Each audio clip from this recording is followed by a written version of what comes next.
ஆற்றுக்கு போடுற வலையும் ஆற்றுக்கு போடுற வீச்சு வலைக்கும் ஏரிக்கு போடுற வீச்சு வலைக்கும் பெரிய டிஃப்ரென்ஸ் இருக்குங்கப்பா. அது வேறு இது வேறு. யூஸ் பண்ணுறது ரெகுலர் மெயினான டாஸ்க்கு. இந்த நூல் இது ஆக்சுவலாக 1 நம்பர் நூல் எங்கள் ஏரியாவில் சொல்லுவோம்.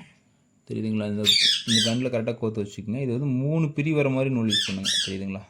3 பிரி இருக்கும். அந்த 3 பிரி வரணும்.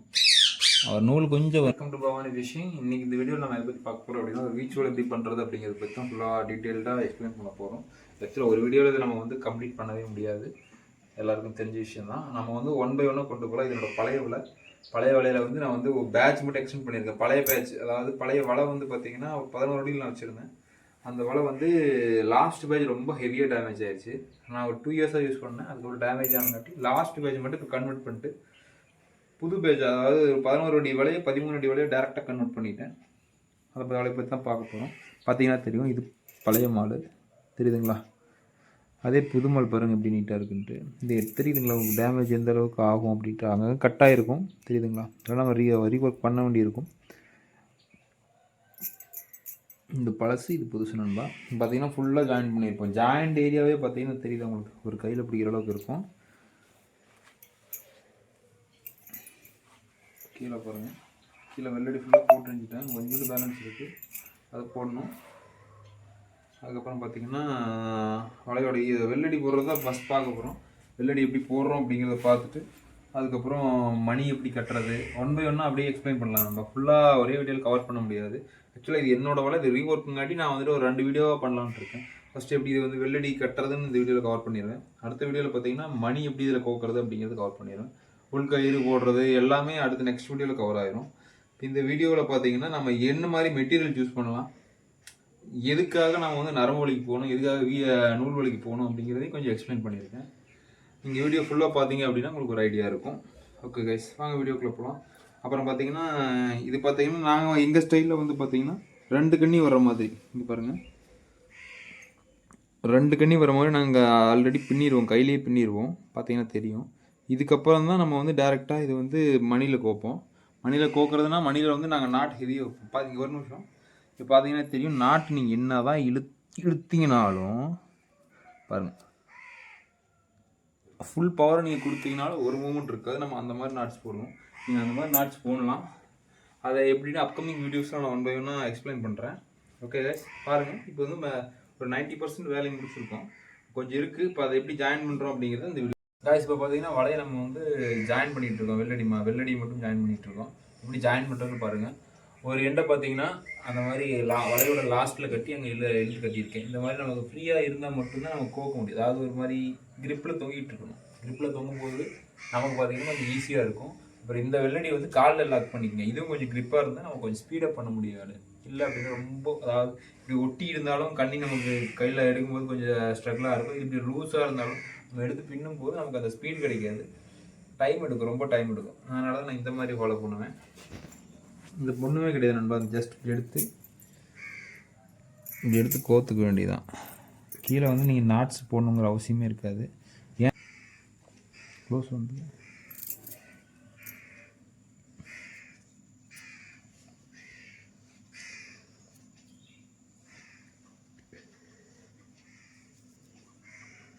இந்த மாதிரி லைட்டாக நீங்கள் கண்டினியூவாக கோத்துட்ருக்கணும். டைம் எடுக்கும், இந்த ப்ராசஸ் பண்ணி முடிக்கிறதுக்கே டைம் எடுக்க தான் செய்யும்.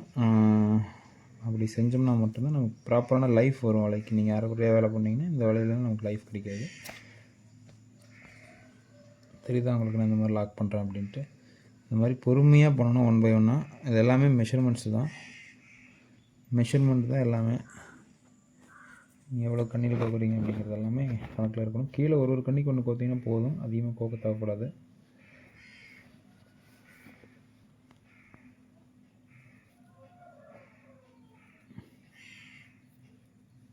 இந்த மாதிரி நீடில், பிளாஸ்டிக் நீடில் பிளாஸ்டிக்லேயும் கிடைக்கும், இரும்புலையும் கிடைக்கும். நாம் சூஸ் பண்ணுறது தான். அதை ப்ராப்பராக நீங்கள் சூஸ் பண்ணிக்கணும்.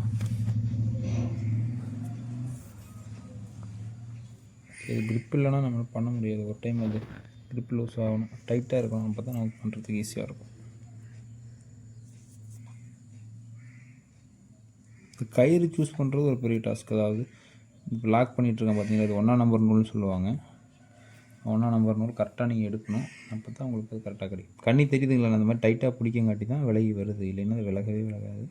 நமக்கு அது டைம் எடுக்கும். டைம் எடுத்துச்சு அப்படின்னா நம்மளால் வலை கட்டுறதுக்கு ரொம்ப டைம் ஸ்பெண்ட் பண்ணுற மாதிரி இருக்கும். அந்த மாதிரி இந்த வீச்சு வலையில் போர் அடிக்க ஆரம்பிச்சிடும்.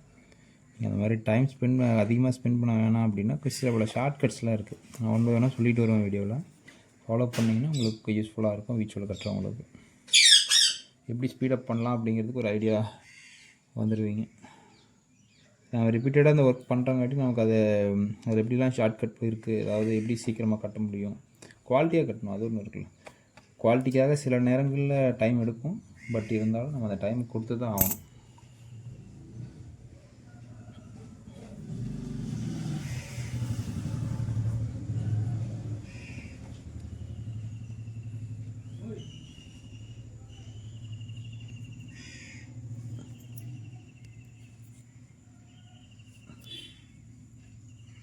வீச்சு வலையில் வந்து மெயினாக கால்குலேஷன்ஸ் தான் நண்பா. அந்த கால்குலேஷன்ஸ் நீங்கள் டேலி பண்ணுறது இருக்கிறதுலே பெரிய டாஸ்க்கு. அதாவது ஒரு எத்தனை அடி வலை சூஸ் பண்ணுறீங்கிறது மெயினாக பார்க்கணும்.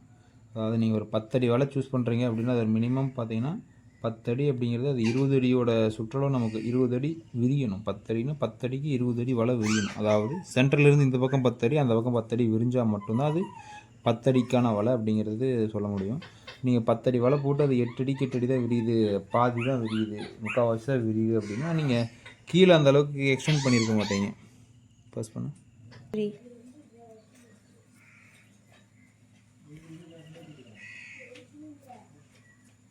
கரெக்டாக மேலே வந்து கொத்துட்டு வரும். நீங்கள் கீழே மாற்றி கொத்திங்கனாலும் உங்களுக்கு அந்த வேலை கிடைக்காது. தெரியுதுங்களா? ஸ்பீடு எடுக்கும், உங்களுக்கு டைம் எடுக்கும். ஆக்சுவலாக இந்தளவுக்கு உங்களால் ஸ்பீடாக பண்ண முடியாது. ஃபஸ்ட் டைம் பண்ணுறீங்க அப்படின்னா பண்ண தான் உங்களுக்கு ஒரு மாதிரி மைண்ட் ஃபஸ்ட்டு அடாப்ட் ஆகணும். அந்த இவ்வளோ பொறுமை வேணும். ஒரு வேலை செய்கிறீங்க அப்படின்னா மினிமம் பிகினராக இருக்கீங்கன்னா 1 மந்த்துக்கு மேலே எடுக்கும். நீங்கள் வந்து ஒரு வீச்சு வலை கட்டுறதுக்கெலாம் நீங்கள் நினைக்கிற மாதிரி இன்ஸ்டண்ட்டாலாம் பண்ணவே முடியாது.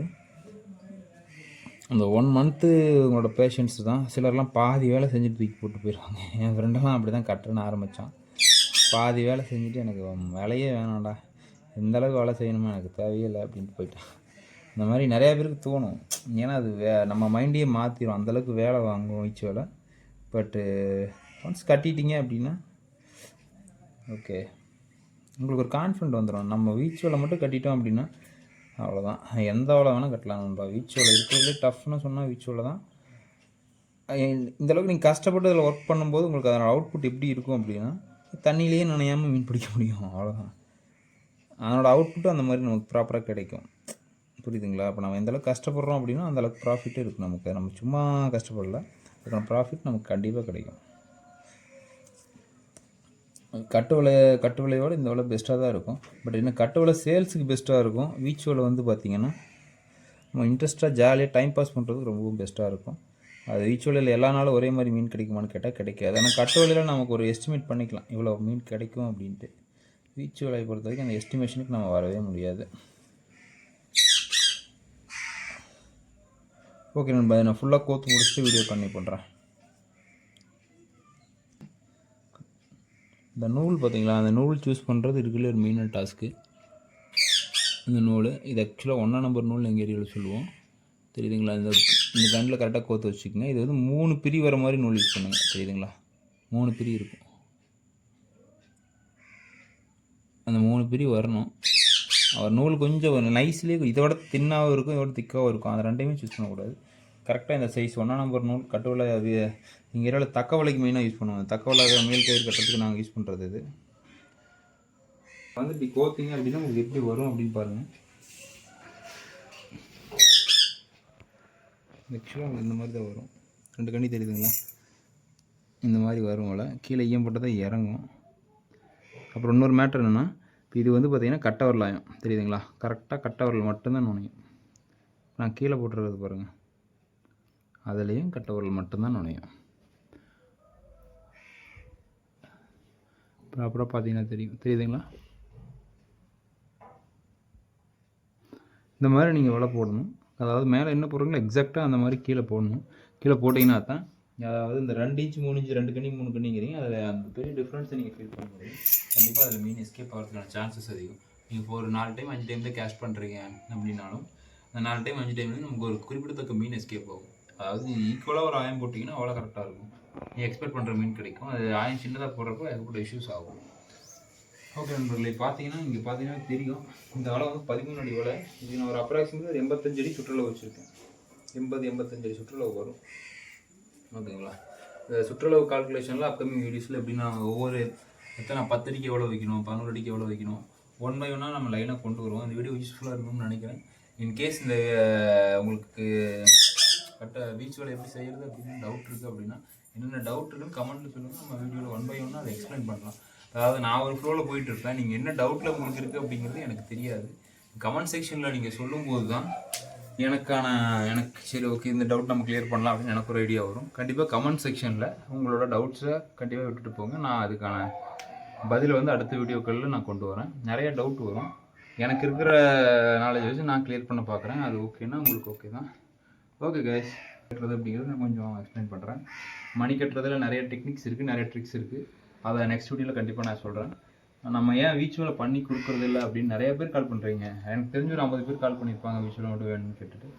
நம்ம வீச்சுவலை பண்ணுற அளவுக்கு நமக்கு டைம் இருக்காது நம்ம மெயின். அதனால் நம்ம புதுசாக ஒன்று பண்ணலான்ட்டு இருக்கோம். இந்த வலையை கட்டி முடிச்சதுக்கப்புறம் ஒரு 2 வெள்ளாயத்தில் ஒரு வலை எடுத்திருக்கோம். 1 கிலோ மால் எடுத்து வச்சுருக்கேன், ஒன்றும் கட்ட ஆரம்பிக்கல. அந்த மால் வந்து ஒரு 11 அடியில் ரெடி பண்ணலான்ட்டு இருக்கோம். இன்கேஸ் யாருக்காச்சும் வலை நான் கட்டி முடிச்சதுக்கப்புறம் சொல்கிறேன், வலை தேவைப்படுது அப்படின்னா அந்த மாலை வாங்கிக்கலாம். அது ஸ்டெப் பை ஸ்டெப்பாக கொண்டு போகலான்ட்டு இருக்கேன். ஃபஸ்ட்டு வலை எப்படி வாங்கணும், எந்த மாதிரி வாங்கணும், 1 by 1 கொண்டு போயிருக்கேன். அதாவது எப்படி வலை வாங்கணும், எப்படி ரிங் பண்ணணும், இந்த ரிங் எப்படி பண்ணுறது, எப்படி பேட்சஸ் கட் பண்ணுறது, ஒவ்வொரு பேட்ச் எப்படி கட் பண்ணுறது. இது வலை பார்த்தீங்கன்னா 1 2 3 4 5 பேட்ச் போட்டிருக்கேன். அதனால் 13 அடி வலை தான் 5 பேட்ச் போட்டிருக்கேன். 5 பேட்ச் போட்டிருக்கோம். அந்த மாதிரி எப்படி பேட்சஸில் கால்குலேஷன் டேலி பண்ணுறது எல்லாமே அப்கமிங் வீடியோஸில் கண்டிப்பாக நீங்கள் கிளியர் பண்ணுற உங்களுக்கு இருக்கிற சந்தேகங்களை கிளியர் பண்ணுற மாதிரி நான் வீடியோ. நம்ம ஹைட் எவ்வளோ வச்சா அதுக்கு எவ்வளோ வெயிட் போடணும், அதாவது நீங்கள் எந்த ஏரியாவில் யூஸ் பண்ணுறீங்களோ அது மாதிரி வெயிட் எப்படி போடணும் அப்படிங்கிறதையும் அப்கமிங் வீடியோஸில் நம்மளா அது வேறு மாதிரி பண்ணணும், இது வேறு மாதிரி பண்ணணும். ஜஸ்ட் வெயிட் அட்ஜஸ்ட்மெண்ட்ஸ் தான். அதுக்கு வந்து நம்ம பெஸ்ட்டாக எப்படி பண்ணலாம் அப்படிங்கிறது ஒரு ஐடியா கொண்டு வந்துடலாம். கொஞ்சம் நாள் ஆகும் உங்களுக்கு வீடியோ வந்து சேர்கிறதுக்கு.